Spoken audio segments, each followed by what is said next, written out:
Back to my YouTube channel. दोस्तों बात करेंगे हम बीपीएससी टीआरई 3.0 शिक्षक बहाली। हम लोग आज की इस वीडियो में बात करने वाले हैं जो आपका एनआईओएस डीएलएड वाला जो सुप्रीम कोर्ट में सुनवाई हुई है। पूरी तरह से सुनवाई आपकी खत्म हो चुकी है, लेकिन इसके संबंध में क्या निर्णय आया है वो समझिए। क्या एनआईओएस डीएलएड जो है टीआरई 3.0 की भर्ती में सम्मिलित हो पाएगा या नहीं हो पाएगा, उसको लेकर के बात करेंगे। स्क्रीन पे आप देख पा रहे हैं बिना परीक्षा के सीधे नौकरी। इसका क्या मतलब है अगर बात करें एनआईओएस डीएलएड कैंडिडेट के लिए। पूरी खबर यहाँ पे हम देने वाले हैं, वीडियो पर बने रहेंगे लास्ट तक तो सारी जानकारी आपको मिलेगी।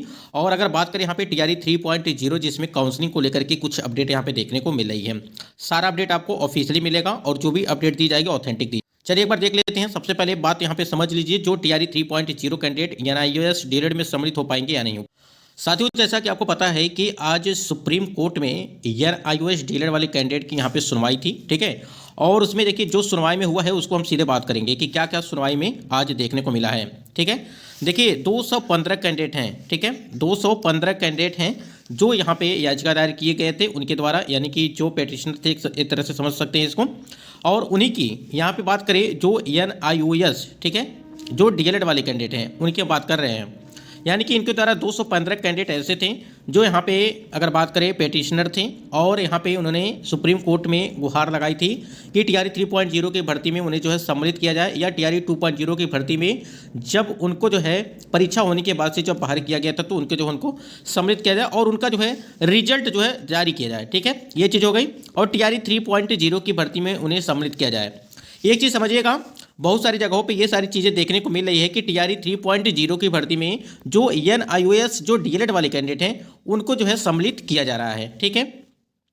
अब यहाँ पे कुछ कैंडिडेट का सवाल ये है, क्या एनआईओएस डीएलएड वाले जो पूरे कैंडिडेट हैं उनको सम्मिलित किया जाएगा या 215 जो कैंडिडेट हैं वहाँ पे उनको सम्मिलित किया जाएगा, ठीक है।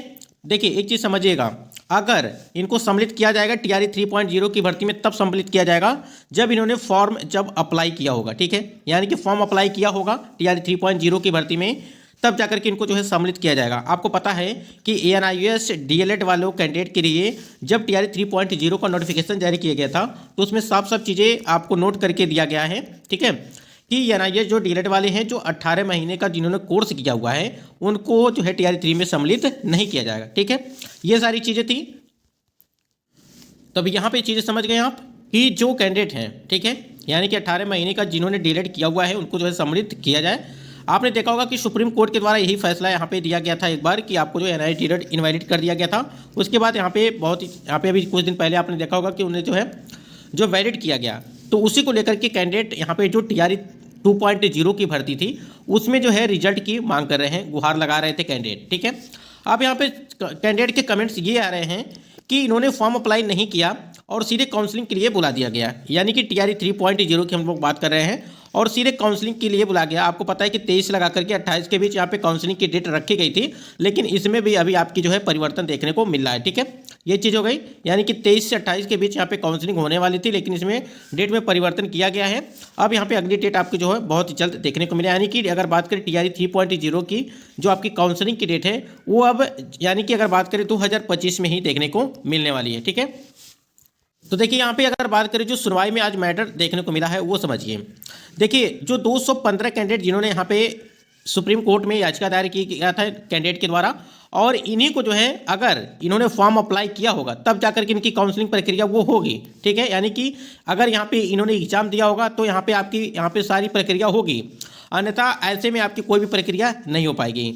आप खुद ही समझिए, अगर आपने फॉर्म अप्लाई कर दिया तो क्या आपकी काउंसलिंग हो जाएगी? इसका मतलब ये हो गया कि यानी कि फॉर्म अप्लाई करिए सीधे नौकरी लीजिए। इसका मतलब यही होगा ना कि बिना परीक्षा के आप नौकरी ले रहे हैं। तो ये कैंडिडेट, अगर ये 215 जो कैंडिडेट है जिन्होंने भी इसमें से एग्जाम दिया होगा टीआरई 3.0 का, उन कैंडिडेट को यहाँ पे लाभ मिलेगा, अन्यथा किसी कैंडिडेट को लाभ नहीं मिलेगा अगर आप थोड़ा सा कॉमन सेंस लगाएंगे तो, ठीक है। उसके बाद से यहाँ पे समझिए, और जो ये रोक वाली बात चल रही है आपकी, यानी कि टीआरई 3.0 की जो रोक वाली यानी कि जो स्टे वाला मामला चल रहा है। देखिए एनआईओएस डीएलएड वाला जो मैटर चल रहा है इसकी वजह से आपका जो काउंसलिंग की तिथि है, ठीक है, उसमें परिवर्तन किया जाएगा और कुछ टाइम के लिए आपको जो इस पर रोक लग सकती है। फिलहाल अभी नोटिस आने दीजिए इसके संबंध में कि कब से क्या चीज़ होने वाला है और किस प्रक्रिया के द्वारा कैसे यहाँ पे एनआईओएस डीएलएड को अगर सम्मिलित किया जा रहा है तो किस आधार पर किया जा रहा है, किस प्रकार से किया जा रहा है। क्या यहाँ पे पोर्टल जो है यहाँ पे टीआरई 3.0 के लिए फिर से ओपन किया जाएगा, ठीक है, ये सवाल है, क्या पोर्टल ओपन किया जाएगा या यहाँ पे जो है जिन्होंने फॉर्म अप्लाई किया उनका सीधे जो है वो काउंसलिंग करा ली जाएगी। तो ये काउंसलिंग अगर सीधे काउंसलिंग कराई जाएगी तो इसके लिए तो काफ़ी लफड़ा फिर हो जाएगा। आप समझ सकते हैं कि फॉर्म अप्लाई करके यहाँ पे परीक्षा दी है और परीक्षा में पास नहीं हो, फिर भी यहाँ पे काउंसलिंग डायरेक्ट किया जा रहा है। तो ये भी कहीं ना कहीं अपने आप में एक बड़ा सवाल है। तो ये सारी चीज़ें नहीं होंगी, अब देख लीजिएगा आप ये सारी चीज़ों को। बाकी जो भी चीज़ें होंगी पूरे सही सुचारू रूप से देखा जाएगा उसमें क्या चीज़ें हैं। ठीक है, 215 कैंडिडेट की बात है, इसमें से देखा जाएगा कौन से कैंडिडेट यहाँ पे इन्होंने एग्जाम दिया है TRE 3 का या नहीं दिया है। उस बेस पे जो है आपको यहाँ पे आपका जो है काउंसलिंग प्रक्रिया रिजल्ट देखा जाएगा। ठीक है, उस हिसाब से ही यहाँ पे आपकी जो है काउंसलिंग प्रक्रिया कराई जाएगी। ऐसा नहीं है कि आपने परीक्षा ही नहीं दिया आपकी डायरेक्ट काउंसलिंग हो जाएगी। तो ये सब फेक है। और जहाँ पर भी आप सुन रहे हैं कि इस प्रकार से चीज़ें हो रही हैं, बिल्कुल गलत। आप कॉमन सेंस खुद ही लगा सकते हैं कि जो परीक्षा नहीं दिया है उसको कैसे यहाँ पे किया जाएगा, यानी कि उसकी काउंसलिंग कैसे कराई जाएगी अगर उनका रिजल्ट नहीं जारी किया गया है। तो अब ये 215 वाले कैंडिडेट हैं, हो सकता है कि इसमें से कुछ कैंडिडेट जो हों कि इसमें से जो कैंडिडेट हैं ये इन्होंने परीक्षा भी दिया है। ठीक है, तो उनका हो सकता है कि हो सकता है यहाँ पे आपकी काउंसलिंग करा ली जाए, रिजल्ट जारी किया जाए, उसके बाद से ही यहाँ पे काउंसलिंग प्रक्रिया आपकी हो सकती है। तो इसलिए यहाँ पे काउंसलिंग की डेट अभी आपकी जो है परिवर्तित की जा रही है, लगातार तिथियों में परिवर्तन किया जा रहा है। इसी के स्क्रीन पे आप देख पा रहे हैं कि बीपीएससी TRE 3.0 वर्सेस NIOS डीलेट के लिए जो मामला आपका चल रहा था, आज सुप्रीम कोर्ट में सुनवाई हुई जिसमें एनसीटी ने साफ कहा है कि जैसा भी निर्णय होगा हम मानेंगे। ठीक है, और देखिए यहाँ पे सुप्रीम कोर्ट ने राज्य सरकार को नोटिस जारी किया है कि NIOS डीलेट को इस भर्ती में कैसे शामिल करेंगे। ठीक है, इस कारण से सभी काउंसलिंग रुक सकती है, यानी कि जो आपके काउंसलिंग की डेट जो आपका 23 से लगा करके जो अभी हमने आपको बताया 28 तक थी, इसमें जो है आपको अभी कल एक अपडेट देखने को मिली थी रात में कि आपका जो है तिथियां वो परिवर्तित हो गई हैं, यानी कि 23 से 28 के बीच आपकी काउंसलिंग नहीं हो पाएगी, जिस हिसाब से आपकी अपडेट देखने को मिली थी। NIOS डीलेट को शामिल करने के बाद ही काउंसलिंग संभावित हो सकती है। अब यहाँ पे NIOS डीलेट को कैसे सम्मिलित किया जाएगा, सबसे बड़ा सवाल ये है। ठीक है, ये कहीं ना कहीं देखने लायक होगा जब भी इस प्रक्रिया के द्वारा यानी कि TRE 3 में NIOS डीलेट को सम्मिलित किया जाएगा। तो और देखिए यहाँ पे सुप्रीम कोर्ट का यहाँ पे एक ऑर्डर दिया गया, यहाँ पे सुप्रीम कोर्ट के द्वारा बताया गया कि NIOS जो डीलेट वाले कैंडिडेट है जब से हुआ है, ठीक है, तभी से वो वैलिड है, यानी कि जो बीच में इनको इनवैलिड किया गया था उसको जो है वैलिड किया गया, यानी कि जो भी आपने 1 साल के लिए जो इनवैलिड था आपका उसको इनवैलिड न मान करके उसको वैलिड माना जाए। ठीक है, तो उस आधार पे आपका जो है चयन प्रक्रिया की जाएगी, जो भी भर्तियां आपकी कराई गई हैं। डिटेल ऑर्डर कॉपी आने के बाद ही आपको चीज़ें क्लियर होंगी। बाकी आप समझ सकते हैं इसकी वजह से जो है आपकी TRE 3.0 की जो काउंसलिंग की डेट है वहाँ पे परिवर्तन हो सकता है जो NIOS डीलेट वाले कैंडिडेट हैं। ठीक है, इसके साथ तो बहुत सारे कैंडिडेट का यहाँ पे सवाल ये भी है कि क्या बिना परीक्षा के सीधे नौकरी पा सकते हैं। देखिए ऐसा नहीं है।